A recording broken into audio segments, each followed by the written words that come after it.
Hi guys, welcome to my channel. आज हम start करेंगे आईसीएसई क्लास 6 की केमिस्ट्री का चैप्टर 5 वाटर। और अगर आपने चैप्टर 1, 2, 3 एंड 4 नहीं देखा है तो लिंक डिस्क्रिप्शन में है, जाकर देख लीजिए। So let's start. Which substance do you use in maximum amount during the whole day? आप पूरे दिन में सबसे ज़्यादा कौन सा सब्सटेंस यूज़ करते हैं? Obviously water. Water is life. हमें पता है कि आपने आंसर दिया होगा कि वाटर से ही हमारी लाइफ है। Water covers about 70% of Earth's surface and is essential for the survival of all forms of life on the Earth. Water जो है उसने 70% ऑफ अर्थ का सरफेस घेर रखा है, कवर कर रखा है, और ये एक एसेंशियल सब्सटेंस है हमारी लाइफ के लिए। अर्थ पर जो लाइफ पॉसिबल है वो सिर्फ वाटर के कारण। About 97% of earth water is in the sea and ocean. जो 90% वाटर है अर्थ पर वो सी और ओशन में है। रेस्ट 3% इज़ फ्रेश वाटर, और जो रेस्ट 3% है वो फ्रेश वाटर है जो कि हम अपने हाउस वर्क में, अपने डेली रूटीन के वर्क में यूज़ करते हैं। Beside drinking and washing, water is also used for many other purposes. It is used in the construction of houses, different industries, factories. Meals cannot run without water. They requires plenty of water. बहुत सारी industries, factories, mills water के बिना run नहीं कर सकती। उन्हें plenty amount of water की ज़रूरत होती है। Water resources: tap, tubewells, wells, water tank, river, lakes, ponds, etc. are water resources. If you are living in a city, have you thought from where does water come in the taps? From where does the water comes in the reservoir in the city or blaze? How do rivers, lakes get filled? After thinking, you will realize that all these sources get water from rain. Taps, tubewells, wells, water tanks, rivers, lakes, ये सब क्या हैं? Water के resources हैं। क्या आपने कभी सोचा है कि आपकी सिटी में, अगर आप किसी सिटी में रहते हैं तो उस सिटी में आपके यहाँ से पानी कहाँ से आता है? आपके टैप में पानी कहाँ से आता है? आपके यहाँ पर रिजर्वोयर में पानी कहाँ से आता है? तो इन सब का आंसर है रेन। रेन हमें वाटर प्रोवाइड करता है। Rain is the main source of water. Rain main source है वाटर का।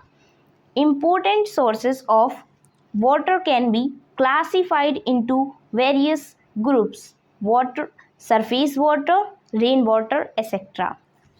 रिसोर्सेस भी अलग अलग है। रिसोर्सेस इंपॉर्टेंट जो वाटर के हैं उनको क्लासीफाई किया गया है 2 ग्रुप्स में, अलग अलग ग्रुप्स में किया गया है, बट 2 मेन ग्रुप्स हैं, जैसे कि surface water and rain water.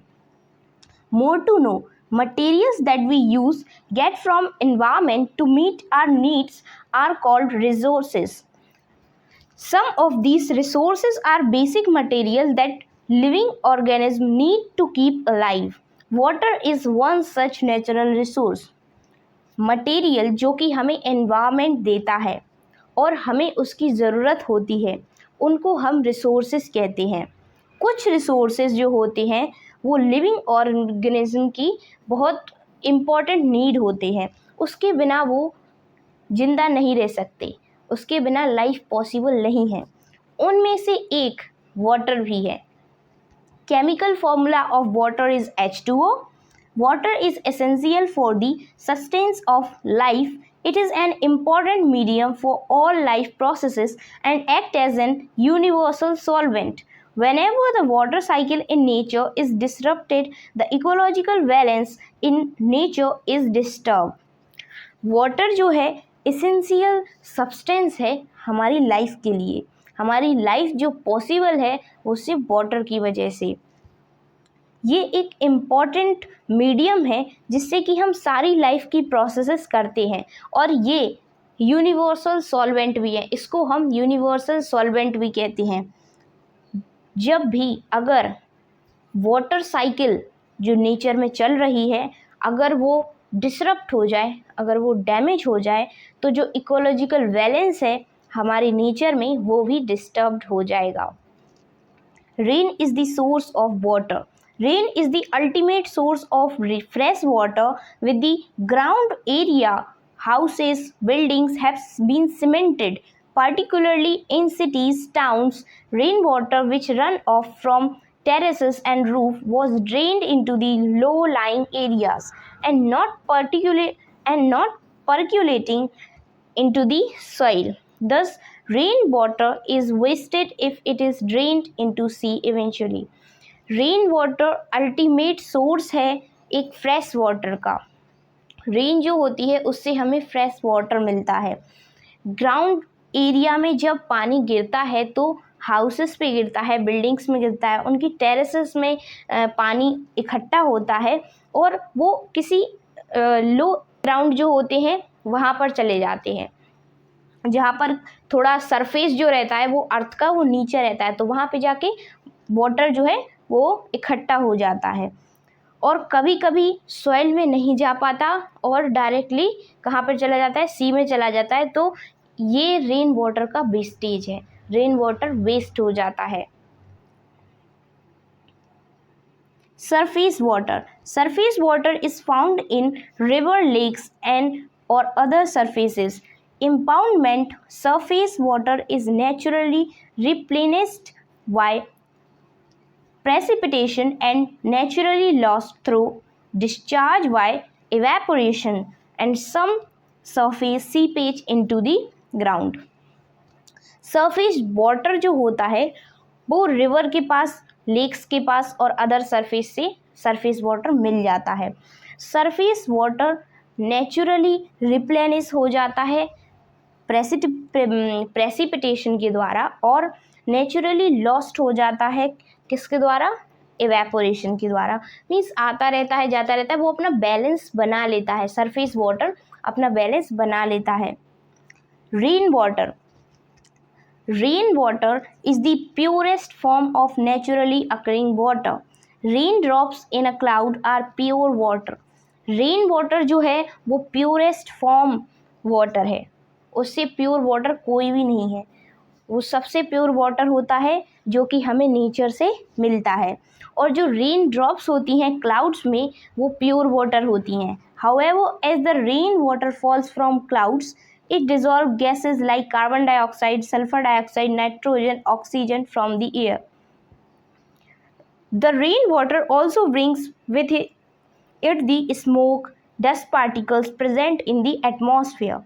Therefore, the first source of rain contains many impurities, but the source that follows are pure. क्या होता है, रेन वाटर जब क्लाउड से आता है तो बहुत सारी गैसेस जैसे कि carbon dioxide, sulphur dioxide, nitrogen, oxygen जो एयर में होती हैं वो भी डिज़ोल्व हो जाती हैं इसमें, और अपने साथ स्मोक पार्टिकल्स, डस्ट पार्टिकल्स भी इसमें उनको भी लेकर आता है, जो कि एटमॉस्फेयर में क्या होते हैं, प्रेजेंट होते हैं।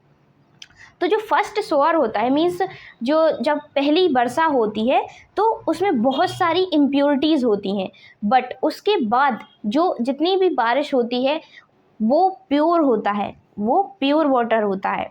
तो पहली जो बारिश होती है उसमें कुछ इम्प्योरिटीज़ पाई जाती हैं। More to know, about 70% of Earth's surface is covered with water. जो 70% अर्थ सरफेस है वो वाटर से कवर है।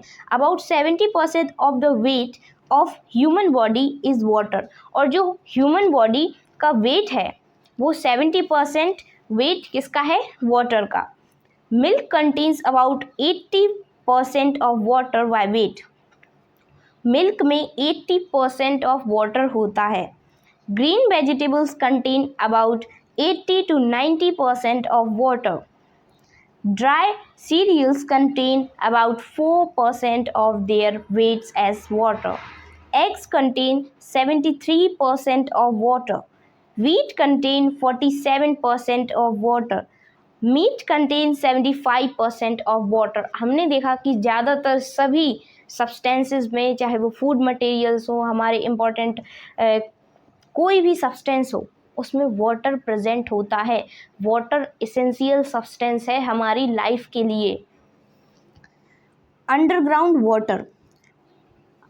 Underground water is water trapped beneath the ground, rain that soaks into the ground, rivers that disappears beneath the earth, and melting snow are some of the sources that recharge the supply of underground water.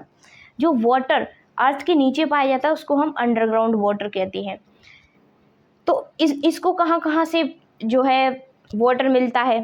इनको rain से water मिलता है, तो ये सोक कर लेती हैं, और जब कभी रेन नहीं होती है तो इनके आसपास जो नदी होती है उससे ये अपनी कमी पूरी कर लेती हैं। और जब मेल्ट होती है, स्नो जब मेल्ट होती है तो उससे भी इन्हें पानी मिल जाता है।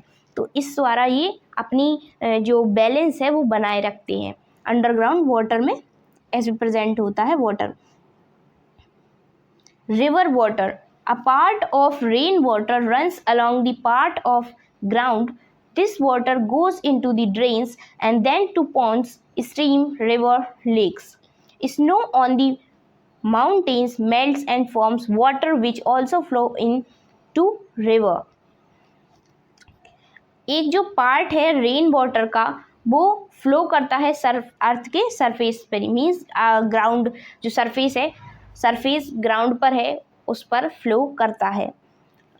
ये वाटर कहाँ जाता है? स्ट्रीम्स में, रिवर्स में, लेक्स में। और जो स्नो होती है माउंटेन्स पर मेल्ट होती है और फॉर्म करती है वाटर, ये वाटर फ्लो करता है रिवर में। ये जब सारा मिलकर वाटर एक साथ मिल जाता है तो एक रिवर को फॉर्म करता है। As water flows in the mountains and plains, it dissolve many types of impurities on its वे।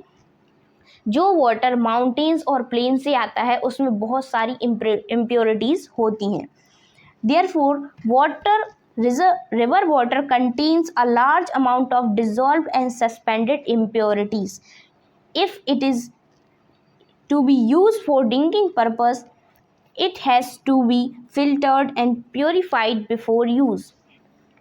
क्या होता है कि जब इनमें बहुत सारी इम्प्योरिटीज़ पाई जाती है, इसमें डिज़ोल्व इम्प्योरिटीज़ होती हैं, तो इनको हम ऐसे यूज़ नहीं कर सकते।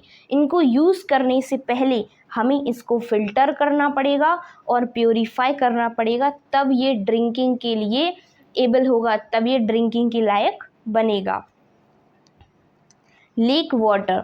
The amount of dissolve minerals in lake water is even less than well water and spring water. However, it contains more quantity of organic matter. ये था लेक वाटर के बारे में। इसमें जो वेल वाटर्स होते हैं, स्प्रिंग वाटर्स होते हैं, उनसे थोड़ा कम पानी प्रेजेंट होता है, पर ये ऑर्गेनिक मैटर कंटेन करते हैं, मोर ऑर्गेनिक मैटर को कंटेन करते हैं। Sea water. Sea water is the largest natural water source. However, it is the source of common salt and is the impure form of water. Sea water जो है वो largest natural, जो हमें naturally मिलता है water, उसका largest जो resource है वो क्या है? सी वाटर। सी वाटर से हमें क्या मिलता है? कॉमन सॉल्ट भी मिलता है और इम्प्योर फॉर्म का कुछ वाटर भी होता है। मीन्स ये कंटेन करता है कॉमन सॉल्ट को भी और इम्प्योर फॉर्म ऑफ वाटर को भी। As all impurities dissolved in river water are carried into the sea, as such sea water can not be use for drinking purposes. क्योंकि जो पानी में जितनी भी इम्प्योरिटीज़ होती हैं वो सब कहाँ पर जाता है रिवर का पानी? पूरा जाता है वो सी में। तो सी का जो वाटर होता है वो ड्रिंकिंग के लिए यूज़ नहीं किया जा सकता, उसको हम पी नहीं सकते, वो ड्रिंकिंग पर्पसेस के लिए यूज़ नहीं किया जाता। 3 states of water। You know that water exists in three physical states at solid, ice, liquid, water and gas, vapor. आपको पता है कि जो वाटर है उसकी थ्री फिजिकल स्टेट्स होती हैं, जैसे कि सॉलिड जो कि आइस होती है, वाटर मीन्स लिक्विड फॉर्म में होता है और वेपर जो होता है वो गैसियस फॉर्म में होता है. In solid state, water is found as ice, snow, frost, etc. in nature. In liquid state, water is present in wells, springs, rivers, rains, seas, and ocean. In gaseous state, water is present in the form of steam or vapor in the atmosphere. Lagoons. A lagoon is a stretch of sea water separated from sea by a low barrier.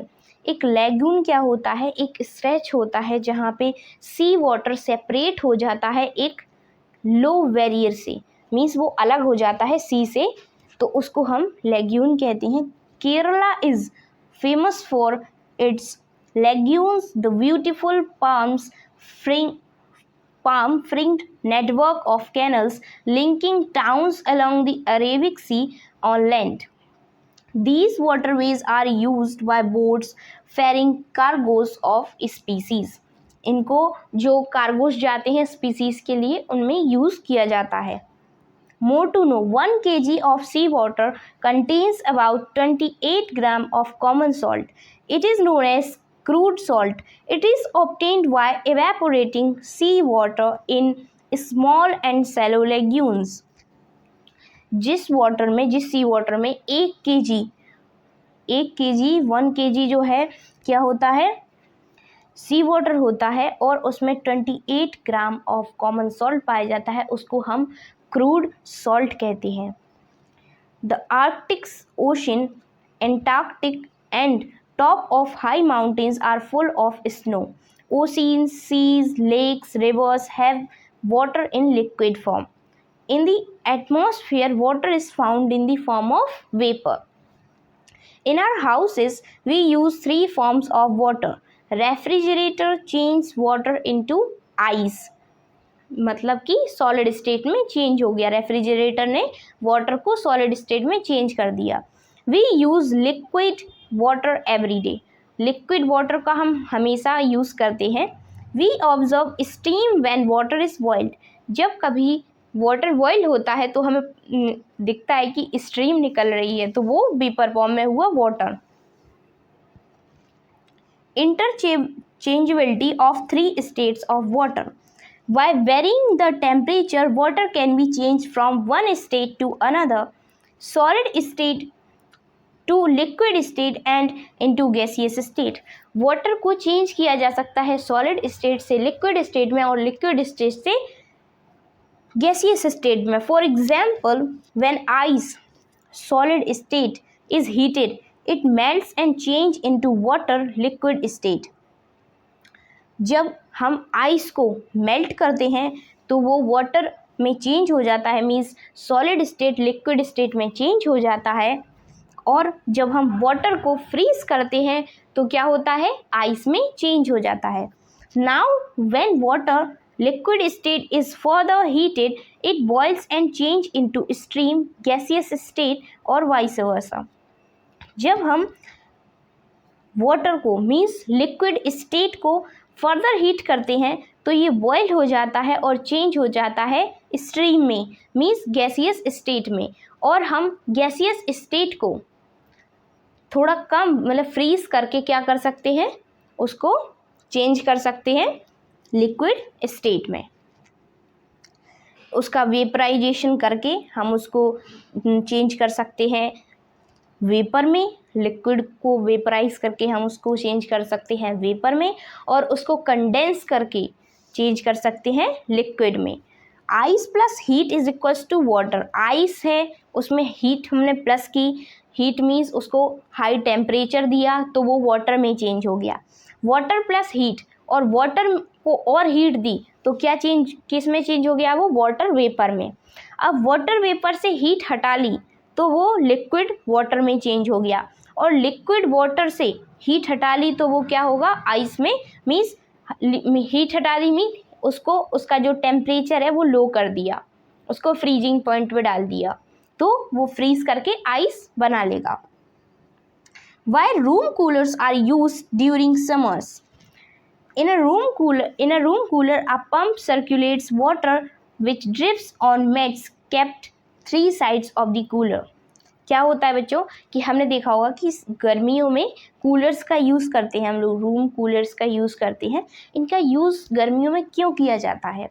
क्योंकि room coolers में एक pump होता है जो कि circulate करता है water को सर्कुलेट करता है और ड्रिप करता है वाटर, जो कि मैट्स 3 साइड कवर हैं आपकी कूलर पे, जो कि मैट्स लगे होते हैं ना, तीनों साइड लगे होते हैं, तो उनको ड्रिप करता है जिससे कि वाटर जो हवा है वो क्या हो, ठंडी हो जाए।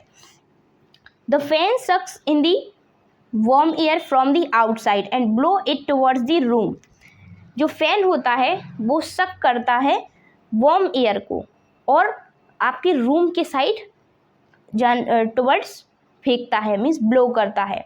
As the warm air enters through the mats, और जो वार्म एयर होती है वो मैट के द्वारा जब एंटर करती है तो ये it evaporates small parts of water from the wet mats. क्या होता है, तो उसमें एवेपोरेशन हो जाता है, तो जो वो आपकी मैट्स वेट थी उसके कारण थोड़ा सा एवेपोरेशन हो जाता है। Evaporating water absorb heat from the warm air and cool it. The cool air is then pushed into the room by the fan. अब क्या होता है कि जो इवेपोरेट हुआ है वाटर वो एब्जॉर्ब कर लेता है हीट को और आपकी हवा को, एयर को क्या बना देता है, कूल एयर को बना देता है, कूल बना देता है, और ये कूल एयर पुश कर देता है रूम की तरफ। इस तरह वो वाटर यूज़ करके क्या करता है, रूम कूलर ऐसे यूज़ करता है वाटर को और हमारी एयर को कूल बना देता है। Importance of water in everyday life. Water is one of the most important substance on earth. All planets and animals must have water to survive. Water जो है वो सबसे इम्पॉर्टेंट सब्सटेंस है हमारी अर्थ का। हर एक प्लांट को, एनिमल को वाटर की ज़रूरत होती है सर्वाइव करने के लिए। If there was no water there would have been no life on earth. We need water in our daily life for different purposes. अगर बिल्कुल वाटर नहीं होगा तो लाइफ पॉसिबल नहीं है अर्थ पर। हम अपनी डेली लाइफ में अलग अलग पर्पसेस के लिए वाटर को यूज़ करते हैं। Water is used by human beings and animals for drinking, bathing, cooking, washing and various other purposes. हमने भी देखा कि एनिमल्स और ह्यूमन बींग्स द्वारा बहुत सारी कामों में वाटर को यूज़ किया जाता है। It plays an important roles in a large number of life processes like blood circulation, digestion, excretion. Water जो होता है वो बहुत ही इम्पॉर्टेंट रोल प्ले करता है हमारी लाइफ में। जो बहुत सारी जो प्रोसेसेस होती हैं हमारी बॉडी की, जैसे कि blood circulation, digestion and excretion, इनमें ही इम्पॉर्टेंट रोल प्ले करता है water. All living things are made up of one or more than cell and the proportion of water in these cells is about 80%. Water is the habitat for a large number of marine and aquatic animals and plants living in ocean, lakes, river, ponds. They take dissolved nutrition and oxygen from water for their survival. Water जो है वो बहुत सारी marine life होती है और aquatic animals होते हैं, प्लांट्स जो ओशियन में रहते हैं, लेक्स में रहते हैं, रिवर्स में रहते हैं, उनके लिए हैबिटाट है, उनके लिए उनका घर है वाटर। वो जो वाटर में डिज़ोल्व न्यूट्रिशन होते हैं और ऑक्सीजन होती है उसके द्वारा सर्वाइव करते हैं, वाटर में उसके द्वारा सर्वाइव करते हैं। Water has properties of fluidity and solubility, water में जो होता है उसमें प्रॉपर्टी होती है फ्लूइडिटी की और सॉल्युबिलिटी की। Water regulates our body temperature by the process of sweating and evaporation. Water जो होता है वो हमारी बॉडी का टेम्परेचर मेंटेन करके रखता है स्वेटिंग के द्वारा और इवेपोरेशन के द्वारा। Seeds need water in order to germinate and growth of plants. Seed को वाटर की ज़रूरत होती है ताकि उसकी ग्रोथ हो सके और वो प्लांट में कन्वर्ट हो सके। Plants need water to prepare food. Green leaves prepare food with the help of water and carbon dioxide in the form of sunlight. This process is called photosynthesis. Plant को ज़रूरत रहती है water की ताकि वो अपने खाने को बना पाए, अपने खाने को प्रिपेयर कर पाए। ग्रीन लीव्स जो होती हैं वो प्रिपेयर करती हैं फूड, किसकी हेल्प से? वाटर की हेल्प से और कार्बन डाइऑक्साइड की हेल्प से, जब सनलाइट प्रेजेंट होती है। इस प्रोसेस को हम फोटोसिंथेसिस भी कहते हैं। Water is the good source for the transportation of peoples and goods through boats and ship. जो वाटर होता है वो गुड सोर्स होता है ट्रांसपोर्ट करने के लिए, क्योंकि जो बोट्स द्वारा कोई सामान जाता है तो वो बोट्स किस पे चलती हैं? वाटर पे। तो वाटर जो है वो गुड सोर्स है ट्रांसपोर्टेशन के लिए। Water is used for generating electrical energy, running flour mills and in navigation. Water जो होता है वो इलेक्ट्रिसिटी जनरेशन में भी हेल्प करता है। It is use to keep house warm in cold countries. क्या होता है कि ये कोल्ड कंट्रीज़ में हाउसेस को वार्म करने में भी हेल्प करता है, इसको यूज़ किया जाता है। It provides a medium for recreation sports such as swimming, boating etcetera. Importance of ocean in the water cycle. The ocean play a key role in this vital cycle of water. जो ocean होती है वो एक की role play करती है water cycle में। Ocean hold 97% of total water on the planet. जो ओशन है वो होल्ड करती है 97% टोटल वाटर प्लैनेट का। 78% of global precipitation occur over the ocean and it is the source of 86% of global evaporation। जो 78% global precipitation होता है ocean के द्वारा होता है, ओशन के ऊपर होता है, और ये सोर्स है 86% ऑफ ग्लोबल इवेपोरेशन का। सो बच्चों, आज के लेक्चर में बस इतना ही। आगे के लेक्चर में हम कंटिन्यू करेंगे। So stay happy, stay motivated, and God bless you all. Have a nice day. Thank you.